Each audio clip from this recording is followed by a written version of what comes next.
Bom, a dúvida dos investidores é para o cenário do pós-eleição, o que vai acontecer com o mercado financeiro. E o fato é que ninguém tem essa resposta de bate-pronto. A gente pode comentar aqui qual que é a expectativa em relação aos próximos passos que são fundamentais para sim a gente conseguir ter alguma previsibilidade de qual que vai ser a precificação da bolsa e do dólar. Lógico que o primeiro movimento é de queda nos ativos brasileiros, de desvalorização do real, queda da bolsa, porque o mercado financeiro, os investidores, eles não reagem bem à incerteza. E nesse momento a gente fica com algumas peças faltando do quebra-cabeça em relação à política econômica. Também porque a gente precisa entender ao longo das próximas semanas qual vai ser o time do presidente eleito Luiz Inácio Lula da Silva. Como que ele vai fazer? Porque ele vai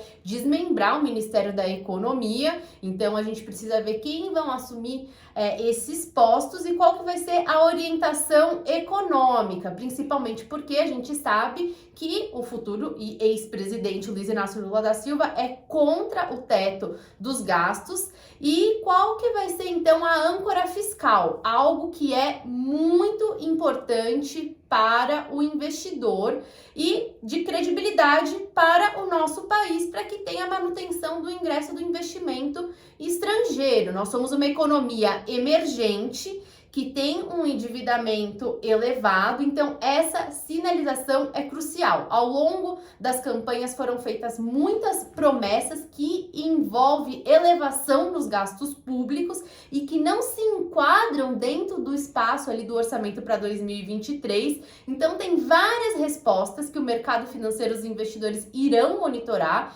Então a gente só pode dizer nesse momento que vai ter muita volatilidade até todas essas peças se encaixarem. E lógico que as empresas estatais vão ser as empresas que nesse primeiro momento vão mais sofrer, por conta também no fato da Petrobras tem a questão da política de preços. A gente sabe que o Luiz Inácio Lula da Silva foi um crítico da atual política de preços que é adotada pela Petrobras, então essa é outra peça do quebra-cabeça que a gente aguarda para entender e também para a empresa aí reduzir um pouco dessa percepção de risco nesse primeiro momento, não é isso, Rodrigo Moliterno? Exatamente, né? Então a gente realmente, o mercado, como você comentou, o mercado não gosta de incertezas.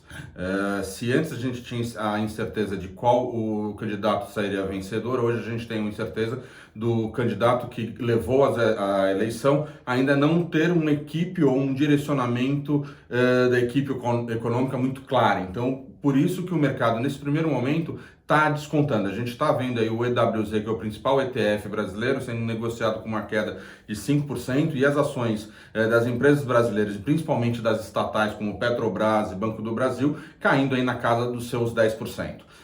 Vale atentar que nessa questão, principalmente quando a gente fala de Petrobras, desde o início do governo Temer, quando foi criada a lei das estatais, muito se blindou as estatais, então não é simples assim de você ter uma intervenção mais do governo dentro das empresas, é mais complicado, não que seja impossível. Então o governo ele deve ir por alguma linha, primeiro junto ao Congresso, tentando talvez abrir um espaço no teto para se usar de dividendos das estatais para programas sociais. Em último caso, sim, ele pode sim vir a mudar a lei das estatais, mas isso aí vai bater de frente com os conselhos das empresas, com os minoritários, então não é algo simples. Não é algo que vai acontecer de bate-pronto. Exatamente, lógico da noite que vai por ter dia. essa pressão que vai interferir no preço das ações. Então, assim, cautela nesse primeiro momento. Então, exatamente, esse momento é um momento de cautela. E agora, se a gente puder passar aí um direcionamento, uma visão um pouco mais ampla de setores que talvez se beneficiariam mais. Olhar o copo meio cheio. Vamos olhar o copo meio cheio. Eu acho que o setor de educação, pelo que se foi falado durante a campanha de voltar o ProUni, os incentivos à educação, então é um setor que estava depreciado, esses aí tendem aí a talvez se beneficiar agora. Setor de construção de baixa renda, também, dado aos programas assistencialistas que devem vir por aí, e também na parte de consumo, também o consumo mais varejista, justamente dadas as políticas assistencialistas, que deve jogar mais dinheiro na economia, que seria favorável para esses setores. Tá?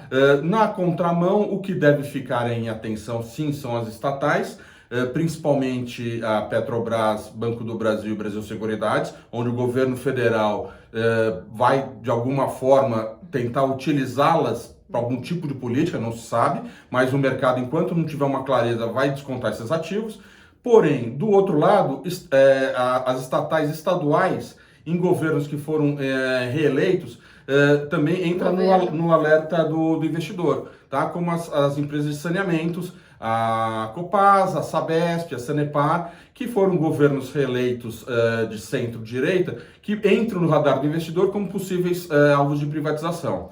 Então, o mercado, assim, tem bastante coisa ainda para acontecer. A gente tem que ficar de olho realmente na formação da equipe econômica, na formação da política que vai ser tomada. Vai ter volatilidade. Vai ter volatilidade. A gente vai ter que, segurar os ânimos.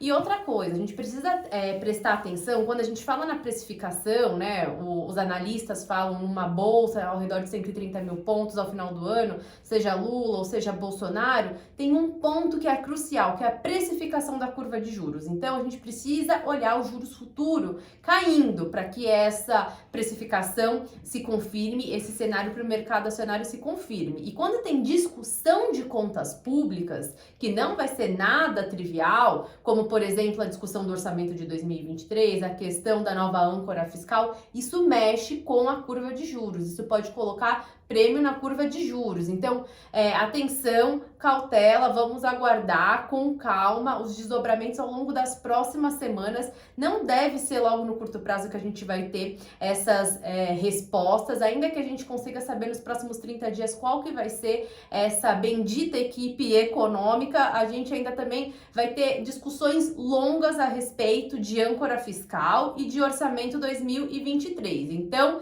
paciência, converse com o seu assessor, evite, uma atitude precipitada. Exatamente. Boa semana a todos. Boa semana.